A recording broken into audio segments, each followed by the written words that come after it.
Got a very, very special live today. We are going live with Dr. Bulsiewicz, who wrote this brand new cookbook and who has been a great inspiration for Nate and I for getting into the gut health stuff. So I am going to invite him. Oh, he's in here. I'm just going to paste here.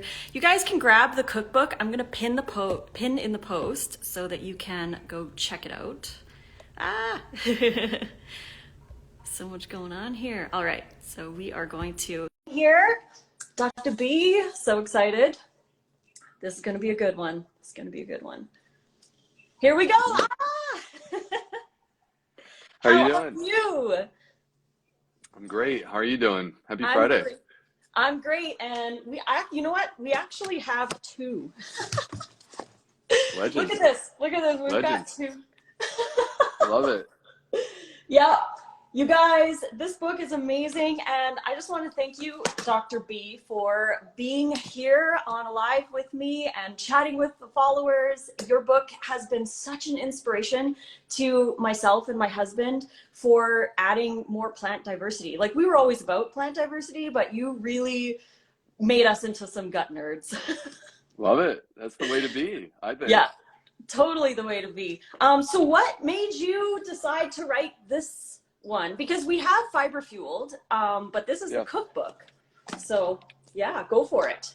Yeah, well, so Fiber Fueled was this like passion project. You know, I mean, it really goes all the way back to the origins of my story, where 10 years ago I was suffering with health issues. And I'm a gastroenterologist. I trained at great places like Georgetown for med school, Northwestern, University of North Carolina. But yet, when I was having my own health problems, my training did not prepare me to fix my own problem. And it ended up being nutrition that was the key. And so then I started working that into my clinic as a gastroenterologist and learning with my patients. Like, together we would learn and figure it out. And I was seeing people with like life-changing transformations. So then I became compelled to share the story, and it started with an Instagram account in 2016. And then in 2018, I had a podcast go viral with Simon Hill. And that led to the book deal. And that became this book, Fiber Fueled. And Fiber Fueled was like, look, it was just a passion project. And I felt like there's this story that is taking place in science right now that's so exciting. It's revolutionary. And what it's exposing is that many of our health issues in the United States may be related to the deficiency of fiber in our diet.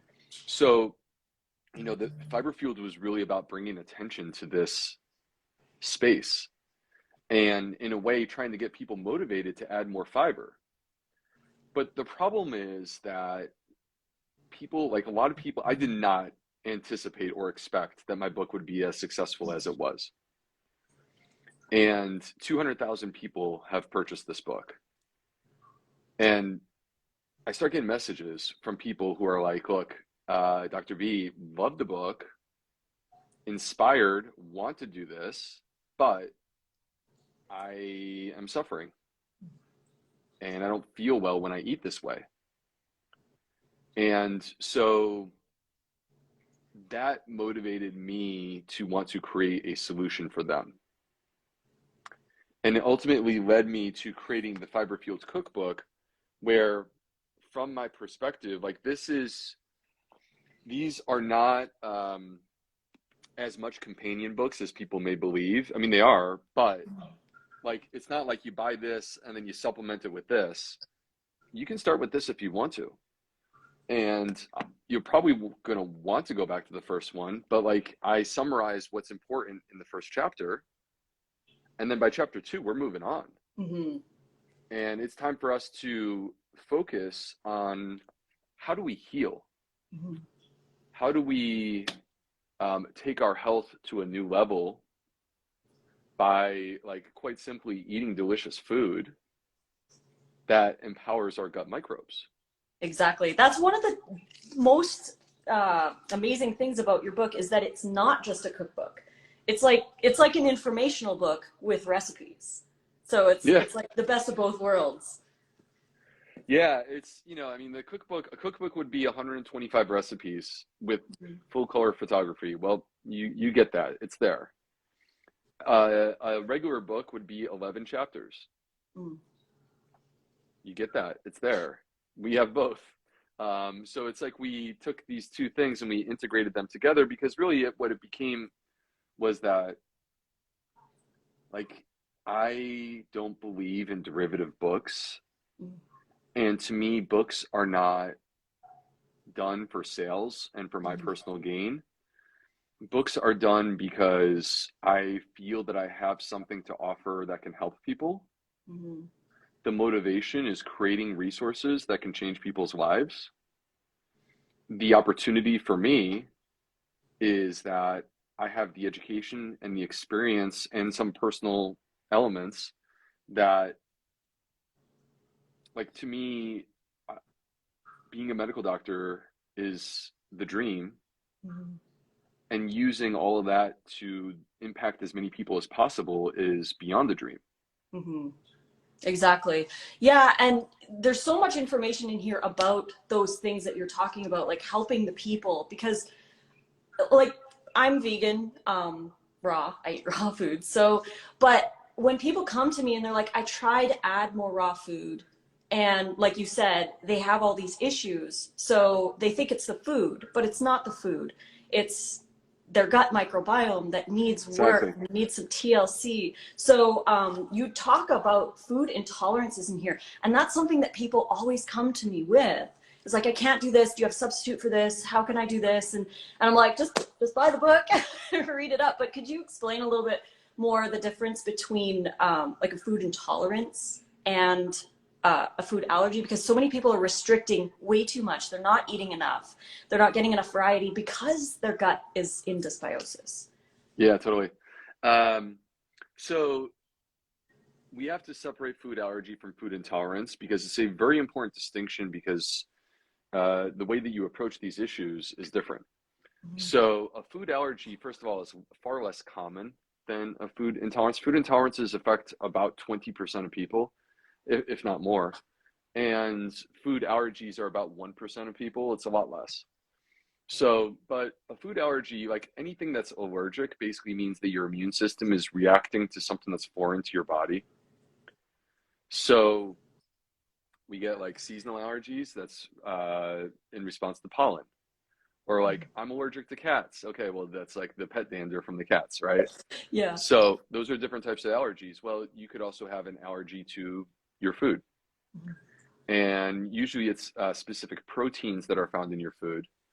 And so there's certain specific foods that are sort of the classic for food allergy. So fish, shellfish, dairy, eggs, peanuts, tree nuts, soy, corn, and wheat. Like these are the classic foods. Mm-hmm. And so anyway, when you have a food allergy, the response can be violent. It can be dangerous. Mm-hmm. And it also does not require much to trigger that response. It could be like the most, you know, small, like indescribable amount that initiates this process. So like, this is why we can't have peanuts on the plane anymore. Mm-hmm.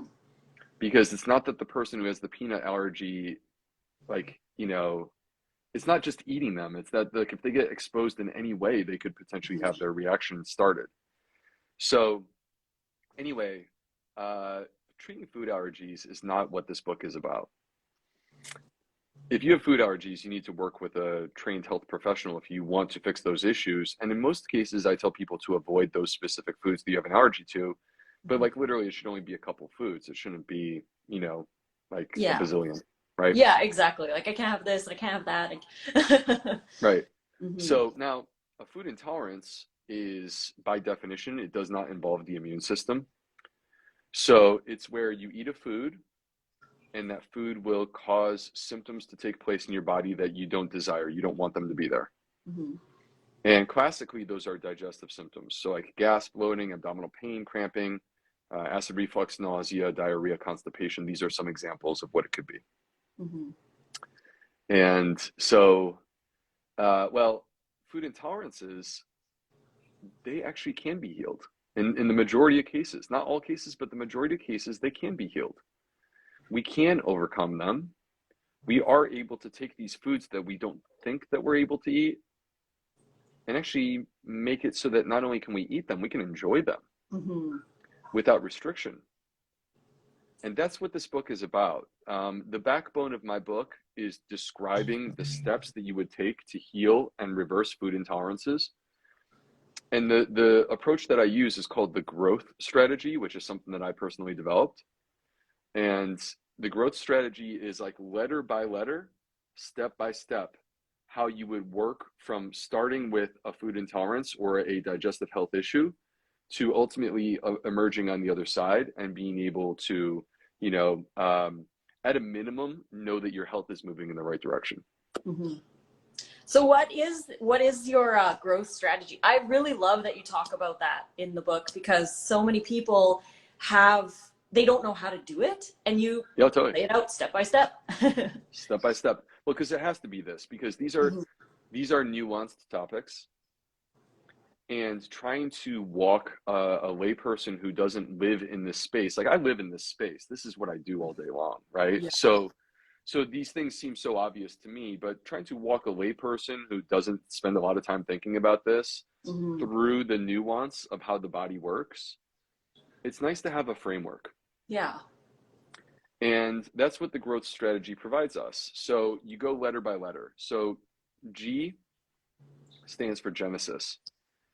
What is the genesis of your problem? What is the root cause of your problem? Now, for everyone who's here right now, this is not about me. This is about you.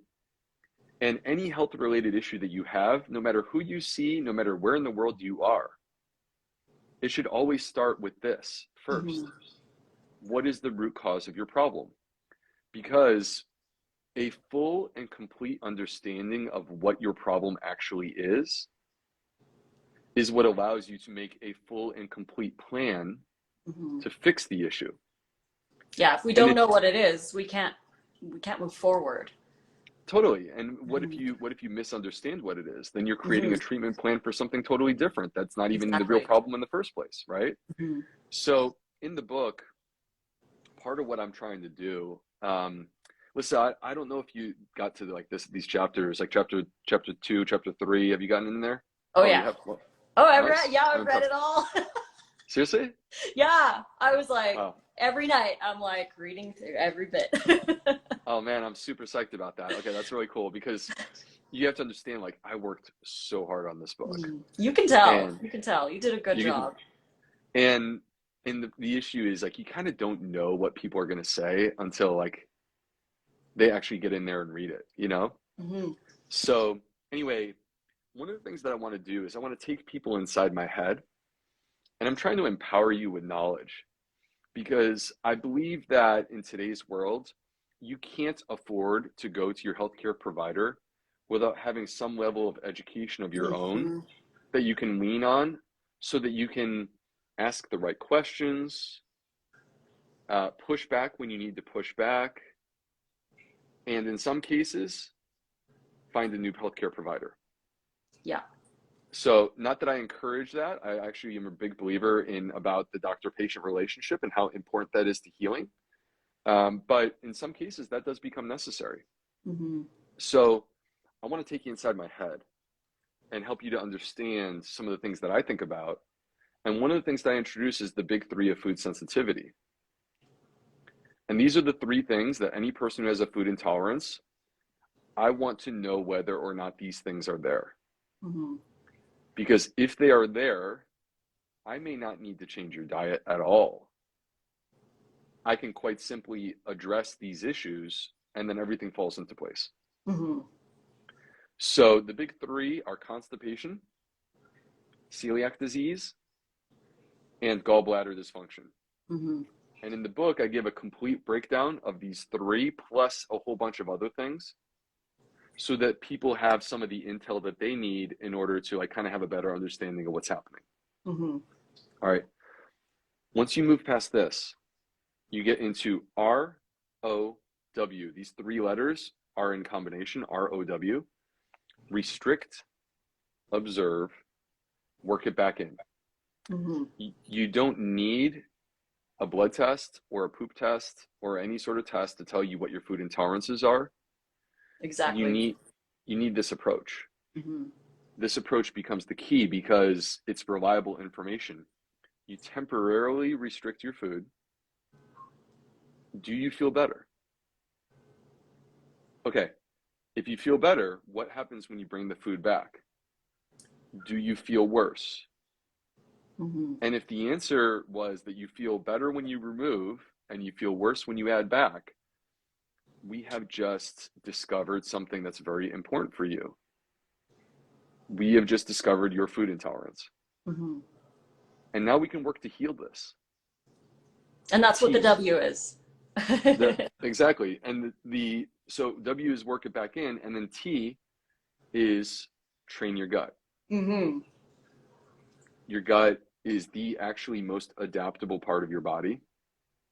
It's one of the most resilient too. Like we can do a lot to it. It can bounce back. Hey, I spent 75-80% of my life destroying my gut. And now I'm a gut health expert on the internet. So right. So T, train your gut. Your gut is adaptable. It can be trained. It can be fortified. It can be made stronger. You can restore function that you have lost. Mm-hmm. There's a lot that's possible. And I'm not yet aware of any clear-cut limitations. Mm-hmm. And so it's a matter of having the proper plan and then actually executing it. Mm-hmm. And that's what this chapter is about. Train your gut. You have the ability to actually train it and grow and accomplish your goals. Mm-hmm. Yeah, I love your analogy of the gym because there's some people, like especially in the community that I'm in, the raw food community, there's some interesting like concepts and theories that people believe that have no scientific basis. Like they'll say like broccoli isn't human food because if they eat broccoli, they have digestive issues. So they're like, well, broccoli's not human food. But I disagree with that because their gut has an issue. Right. But yeah, it's interesting the things that people believe. And I wanted to quickly touch on the gym thing because some people will feel if there's a food that they can't digest, they just completely eliminate it for all time when they could be training their gut. Can you explain a little bit more about the training and the gym analogy? I love that. Yeah. So, let's start with sort of describing the way that people have been approaching food intolerances for, at least the last 10 years at a minimum. Mm-hmm. Fad diets have been telling us that when something causes any sort of discomfort or rumbling or bloating, that they've been telling us that that's inflammation and that your body can't tolerate that food. And therefore, you should remove that food from your diet. Mm-hmm. That is like from start to finish, completely dead wrong. Mm-hmm. It is not inflammation. There is not evidence of that. Your body can tolerate that food. And when you eliminate the food, you actually grow weaker as a result of that. Mm-hmm. And that causes that cycle where their gut gets weaker and then there's other foods that they can't digest or whatever. And then they restrict that and then it gets worse and it gets worse until the point where they're doing like water fasts to heal their gut and they're eliminating all fiber and all food. And then this can also, like, I really appreciate that you talk about eating disorders and disordered eating patterns in your book, because this is a cycle that I see a lot of in this community of the restrict it because it doesn't feel good. And then, or in the name of simplicity. So, right. Yeah. Yeah. So if we were to apply a gym analogy, so here's the problem. If everything in our life was dictated by what feels good versus what doesn't feel good, we would make horrible choices all the time. Mm-hmm. Right? So if everything was just about what feels good, then we would all be alcoholics and doing coke. Mm. And if everything was about the avoidance of discomfort, then we wouldn't go to the gym. Right. If you hurt your knee, let's use this as an analogy. If you hurt your knee, then you would stop walking. Mm-hmm. Well, that doesn't make any sense, because if you stop walking, the knee doesn't get better and the leg gets weaker, and then your metabolism falls out of balance, and then you increase your risk of the most dangerous latent diseases that we have as a result of your decision to stop walking. But yeah, you don't feel any pain in your knee, right? Flip side, you hurt your knee, you can rehabilitate that knee. Mm-hmm. The knee can grow stronger. That rehabilitation process, it's not that it's necessarily inherently painful. Mm-hmm.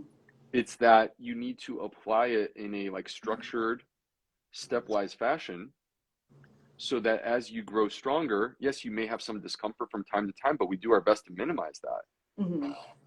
And then when you fully emerge on the other side, you know that your knee is completely healed because you have restored the function and there is no pain. Mm-hmm.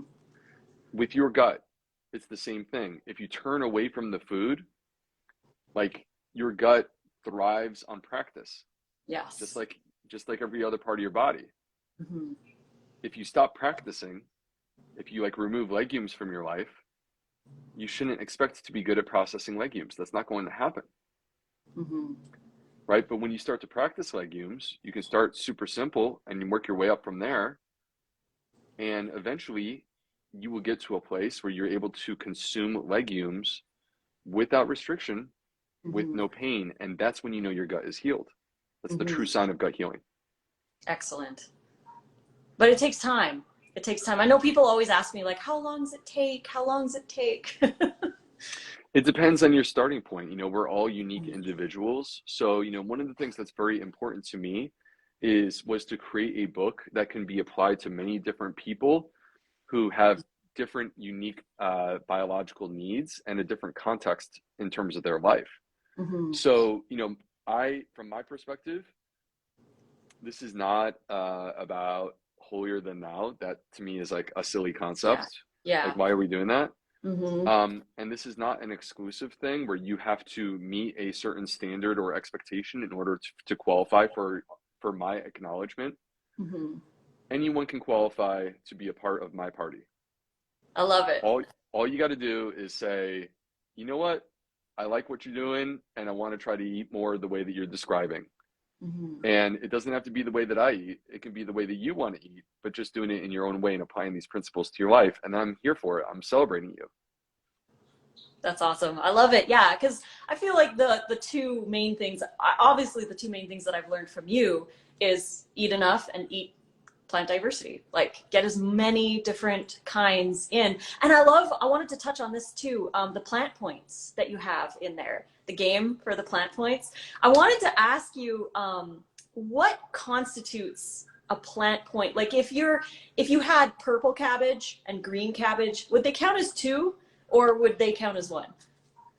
Okay, so plant points basically, okay, so science has shown us that the key to gut health appears to be the variety within your diet. You want to get more variety, more different types of plants. And my way of making this like fun and engaging is this game, the plant points game. So every single plant, you get a point. Nice. Okay. And you add it up at every meal. And then based upon how many points you have, you can like, you know, either you can just add it up and be like, oh, cool, 5 points. That's pretty good. 10 points. Whoa, that's real good. 15 points. Dang, man. Dang. That's serious. Okay. So you can do it like that. But I also put in the book like different levels of plant-based rock star that you could be. And listen, I don't know if you've done this, but if you go to my website, the one that you put right here, the plantfedgut.com/cookbook, there's bonus assets. Ah. And the bonus assets are free. Okay. I'm going to go. And Yeah, I have to go check. That's the one thing that I haven't checked out yet. Okay. Anyone can have the bonus assets. You actually don't even have to buy the book. I'm not checking. Like, I don't care. All right. And it includes things like a food diary and worksheets related to histamines and FODMAPs. Very cool. And then my favorite part, the part that I'm excited about, is the plant-based rockstar section, where I actually give a description of what kind of plant-based rockstar you are. And I've like tracked down some videos that I think are relevant to what time. So eat a meal, count your plant points, and then go watch the rock videos that are like basically attributed to what kind of rock star you have achieved. Very So, cool. Oh man, well, we had a 20 plus the other day. I was like, Dr. B would be so proud. that means you're a rock god. That means you're a rock god. You're like Mick Jagger, you know, in Wembley Stadium. Um, all right. So to answer your question though, here's the thing that I always want to remind people. See, I get a lot of like plant point purists. Mm, All right. I get a lot of people who are like, well, what's the rules? Is nitty it gritty. this? Yeah. Yeah, is it this? And they're like exposing these little minor things. Hmm. And at the end of the day, this is just for fun. Yeah, totally. This is It's not a just, real, right. This is not a real game. This is not the Olympics. People's like, you know, career is not on the line here. You're just having fun and eating for more variety. So my mhm. answer is always variety is best, no matter what. Nice. So like, give me a choice between green cabbage or purple cabbage. I'm taking both, Yeah, right? exactly. Now, would I call that 2 plant points? Probably not, Okay, right? Like, good to know. so, because it kind of feels like, for example, bell peppers, Hmm. red peppers, orange peppers, green peppers. Okay, there are some differences. Hmm. There are some differences there, but is it enough for me to say that eating 3 different colors of bell peppers should count the same as a person who has a salad with 3 different plants, Mm, right? yeah, Um, exactly. so I tend to say, you know, don't attribute more points when it's like literally the same species, just a different color. And I also don't give points for like herbs. I'm sorry, Okay. for herbs and spices that are dried. Hmm. Because again, like it doesn't make sense to me that you take like the Italian seasoning mix that has 5 different herbs and you sprinkle that on your steak and then you say I have 5 plant points Yeah, no, when like someone else is eating a salad with 5 different like legit plants, right? Like that's not the same. totally. So yeah. So would like the radish root be different than say a radish microgreen? Because they would be different fiber sources, or would you? I know I'm like nitty picky. You're the plant point purist, aren't you? um, Ah, all right. If it was a like microgreen or a sprout relative to the full adult size, I do consider those to be significantly different enough mm, that I would actually separate them into two. okay, cool. But yeah, wanted to on the plant point idea. Wanted to talk a little bit about food combining because that's another thing in the raw community that people are really into is the food combining. Because they'll look at one of my salads and be like, "That's way too much variety. You can't digest that. There's just too much going on in there. You need to eat simply and eat only one thing at a time." So, what do you have to say about the food combining idea? There's no evidence to say that food combining like will like adversely affect the nutritional value of your food. There is evidence to suggest that certain combinations can enhance the nutritional value. Mm, So it can be a multiplier or it could be nice. addition, but it's not going to be subtraction or division. Mm, okay. So yeah, like Okay. kind of like avocados and tomatoes, for example. Yeah, exactly. So They the kind of fat from enhance each other. avocados help to enhance the absorption of the lycopene, or like you know, adding some citrus to kale, right? So you Mm, like squeeze some lemon on your kale, and the kale has the iron, and this and the lime and the lemon has the vitamin C, and vitamin C enhances the absorption of the iron.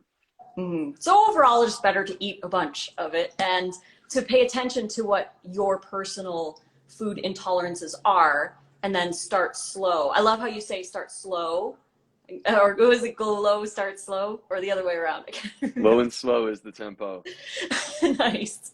Yeah, to start with small amounts. So how much would someone start? Like say they have an issue with broccoli, for example. What would you say somebody could do to reintroduce that food into their diet? The amount that you start with, it could, so, you know, a true food intolerance is when like a normal serving size causes symptoms. Mm-hmm. So you know that it has to be less than that. Mm-hmm. And how low you go sort of depends on how intense this intolerance is and how damaged your gut is. Mm-hmm. So as an example, the people who tend to have the most damaged guts are people who have inflammatory bowel diseases, like Crohn's disease or ulcerative colitis. So for these people, they all have food intolerances and they need to go like super low and super slow. Mm-hmm. How you go about this is very personal. it's not about some specific algorithm, because even if I create what I consider to be a slow algorithm, for some people it's not going to be slow enough, Mm, and for most people it would probably be way too slow. yeah. So you just have to ease your body into it. But when you run into a moment where it's like, oh, this was too much, I suffered the symptoms or the consequences of this, your body is giving you like, it's in a way, it's actually empowering, even though it sucks because you don't Mm, feel well. It's yeah. actually empowering because your body is giving you this feedback. Okay, like, yo, this is more than I can handle. Mm-hmm. Got to back it down a little bit. Mm-hmm. And so, like that broccoli, like literally, you could start with one bite, Nice. Okay. right? And that could be the starting point, and you work up from there. Mm-hmm. Would you do And like one bite a day? Like, because you talk about consistency, being consistent with these changes. yeah. So you could do it one bite a day. You could do it like having some broccoli every other day or every third day. You don't want to like do it and then not come back to it for 2 weeks, because that's not really building anything up. This is like, think about exercise. Mm-hmm. So exercise is how we build muscle in the gym, and it's through challenge. You're challenging your body to do something. It doesn't necessarily feel great in the moment that you're doing it. You do feel good afterwards, Mm-hmm. but then what happens is, because you've challenged your body, when you come back, you're more capable of doing something. You're actually adding to your functionality, Mm-hmm. right? So what is the right way for us to approach exercise? Does it need to be daily? No, of course not. Mm. But like, if you go to the gym once every 2 weeks, are you actually exercising and making yourself better? No, of course not. Like, Yeah. so there's a lot of variations on how you can go about doing it. You have to find what works best for you. But ultimately, you just need to do it with enough consistency that it's actually within reason. Mm, perfect. So what kind of fad things do people typically do that you've noticed that cause the gut issues, like fad diets, fad trends, that can cause somebody to have food intolerances down the road? And they might not notice it at the moment. Like, for example, we see people going back to eating all meat because they have issues with plants and they say plants are poisonous, or all these things in the plants are not human food. So they go back to eating animal products, which have zero fiber. And what other kinds of things do people do that further damage their gut without them knowing, because they think they're doing something good? There's many versions of restrictive diets. Mm. We don't have microbiome studies with the carnivore diet specifically, aside from a 5-day study from 2014 by Lawrence David, who's out of Duke, where he had people on an exclusively animal product diet for 5 days. And the changes that took place in the gut microbiome, I would describe as disturbing Wow. based upon what was happening. But like, every time we have studied restrictive diets, every time we have studied them, we discover that going into a restrictive dietary pattern makes your gut less healthy, Mm. less functional, less capable. So we know that there are many versions of fad diets.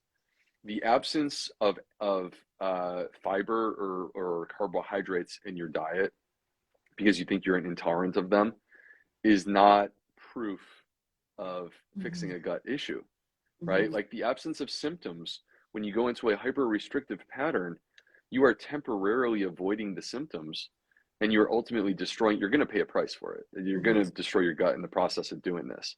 Yeah. So this, to me, is like, it's a poorly thought out idea. And the bottom line is that people should know well enough that, like, there's a ridiculous amount of evidence that plants are good for us.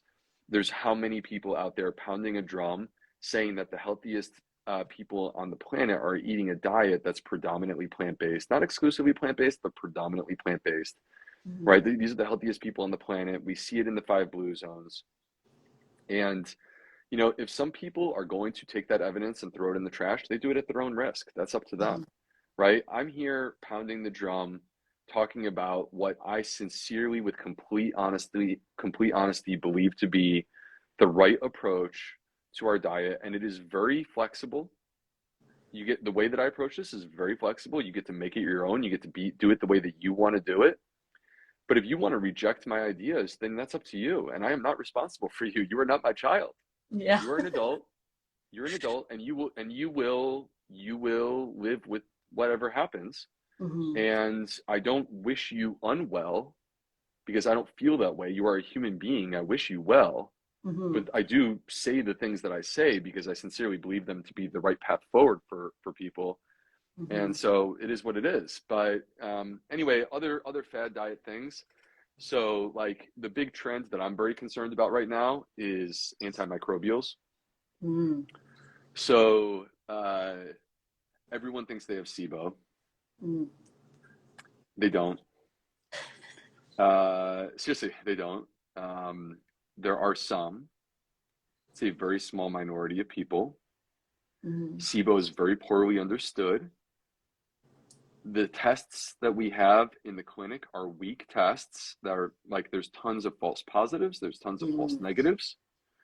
Those exact same tests that are weak tests are the same tests that are being used for research. And most people who have bloating and gas and distension, they think that they have methane dominant SIBO, and the vast majority of the time they're actually constipated. And they think that the cause of their constipation is the methane dominant SIBO. Yet there is zero evidence that you can treat constipation and fix it by destroying your gut microbes. And the problem with SIBO is that the strategy is always about destruction. We think that the solution is to burn it down. And you can do that with antibiotics, but you can also do that with antimicrobials. And antimicrobials, like oregano oil, it's not different. They work the same way. And when you destroy microbes, you are not targeting the bad guys, you're just destroying them. Yeah, blanket across the board. Blanket, right. You're dropping napalm, and then you're going to see what happens at the end, right? So the problem is, like, the people who have these issues, like SIBO, or they think they have SIBO, they definitely have digestive health problems. They definitely have a damaged gut. And destroying the microbes is not a path to healing that. And when you have what you perceive to be methane dominant SIBO, because you have gas, bloating, distension, and you're constipated, the solution is get that person pooping, which I've done a bazillion times in my career, a bazillion. And when they poop, guess what happens? The gas, the bloating, the distension, they're gone. It was never methane dominant SIBO, it's constipation. Just treat the constipation. Yeah, and I loved your interview with Rich Roll. My husband and I listened to it, like driving around the city. We're like, let's just drive around and listen to Dr. B. But you were talking about the constipation, how some people, even though they're having regular bowel movements, they can still be constipated. Yeah, that's true. Or like regular bowel movements, what they think are. You could poop every day and be constipated. You could poop 5 times a day and be constipated. You could have diarrhea, and that could, believe it or not, be constipation. So it's quite surprising. But, you know, basically, if constipation is not just your frequency, right? Now, let me say this. If you poop once a week, you are constipated. Yeah. There's no doubt about that. But these other things are very possible, because the other thing that's very important is how often, I'm sorry, not just how often, but is it a complete evacuation? That's a very important question, because if you are not completely evacuating, then you are by definition backing up. So what would you say to people who have kind of like a psychological need to feel completely empty, and they'll do cleanses and colon cleanses and stuff to try to get out the mucoid plaque? I really want to ask you about that question. What do you think about the mucoid plaque thing? Because I know people are like pulling out all of this stuff. And I had a live with Dr. Vanessa Mendez, and we talked about that too, how she was saying like they're stripping the colon because these people want to be super clean and totally pure. It's not a good idea. It's not a good idea. So, because the issue is, we call it, first of all, the fecal stream. The fecal stream is like the stool that's moving through your body. And the fecal stream, 60% of the weight of your stool actually comes from microbes. So you're flushing out your microbiome. And the people who do this, and then they get this like tremendous sense of relief, these are people who have typically constipation at baseline. Mm-hmm. And the reason they get some tremendous relief is because there's this fleeting moment in time after they flush out completely. Like it literally might only be a few hours, but there's this fleeting moment in time where they have rid themselves of the part that's actually making them uncomfortable, Mm-hmm. which is the backed up stool. And so they feel good in that moment, and then they misinterpret that information because they think, oh, this must mean that it's good for me. Mm-hmm. And that's not true, but you're flushing out your microbiome when you do it. First of all, the idea that we have like stool that's like stuck and adherent to the wall of the colon, that does not exist. Mm-hmm. I mean, I know for 100% certainty that that does not exist because I have done colonoscopy for a living, Mm-hmm. and I've never seen that. Never seen it. I know. Never I seen find that. it interesting that people still stick to this belief. It's kind of like a theory where they need to get this like old dead matter out, but it's like we It doesn't exist. destroying it. Yeah. No. You're just pulling out your mucus lining.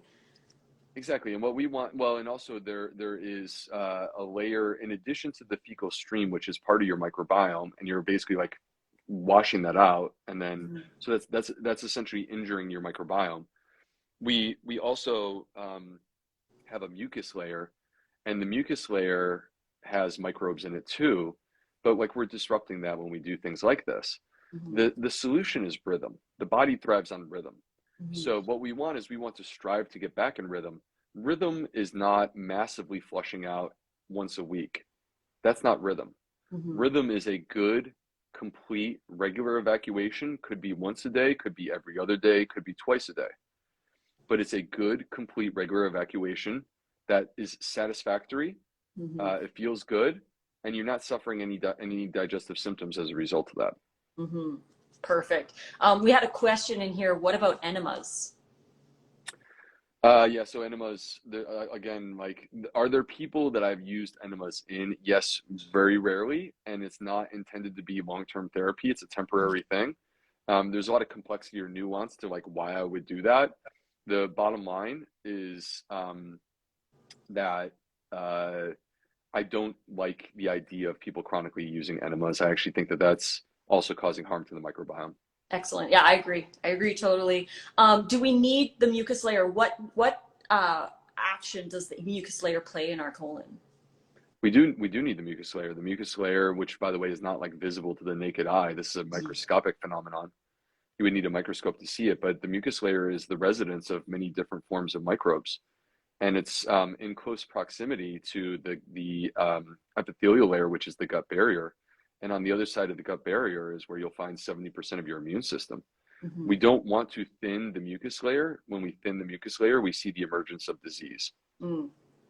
Excellent. Yeah, I know it's interesting. In like I said, in the world that I am in, the raw community, there's a lot of people who believe in that, like the psyllium husk bentonite clay colon cleanse thing, and any of those. It's mostly about like just eating more variety, more fiber, more plants, more whole foods, the way nature intended, and working with your gut instead of against it. Yeah, keeping your gut in a rhythm, keeping things moving through, having good pleasurable bowel movements with some sort of routine. Consuming foods that can nurture and support the gut microbiome. Those are prebiotic foods that include fiber, resistant starches, and polyphenols. By the way, they're all almost exclusive to plants. Mm. And including some fermented foods as well is one of the big things Mm-hmm. that we're increasingly seeing. Yeah, totally. Yeah, I'm so excited to try the fermented food recipes that you have in here. Like, oh my gosh, there's some good ones. Check this out, guys. Yeah, Yes, so much yes. Yeah, Satoshi. we're excited. Nice. Mm-hmm. Well, cool. This was amazing. I appreciate you having me on. And the Fiber Fueled Cookbook, it came out on Tuesday. Mm-hmm. It's actually 30% off on Amazon right now. And someone asked, am I vegan? I'm vegan, but to be honest with you, I don't really care whether you eat the way that I eat or not. Like, Mm-hmm. you can eat whatever way you want to eat. I want it to be in a way that brings you great joy. But I want it also to be something that improves your health, particularly your gut health. And this is why I prefer to use the term a plant-based diet, because plant-based implies that I'm striving to help you improve your diet for better health for your own reasons. Whereas to me, a vegan idea or a vegan approach is an ethical choice. Exactly. And it's the ethical choice to exclude animal products, which could be a very unhealthy diet depending on what you're eating. I agree, totally. Yeah, because it's not about, veganism has nothing to do with the diet, but diet is a big part of veganism. So it's like, exactly. Yeah, it's not a diet, it's ethical. But yeah, thank you, Dr. B, for being with me here on this live. I'm going to save it for IGTV, you guys. Go follow Dr. B, go grab his book. Again, he said it's 30% off on Amazon. There's so many great recipes in here, and there's so much amazing information. It's an informational book and cookbook all in one. Go get it. Go follow him because he's awesome. And thank you again so much for everything. Amazing. Thank you, Lissa. Great to see you. Great. Good to see you. Have a great day. All right. Bye-bye.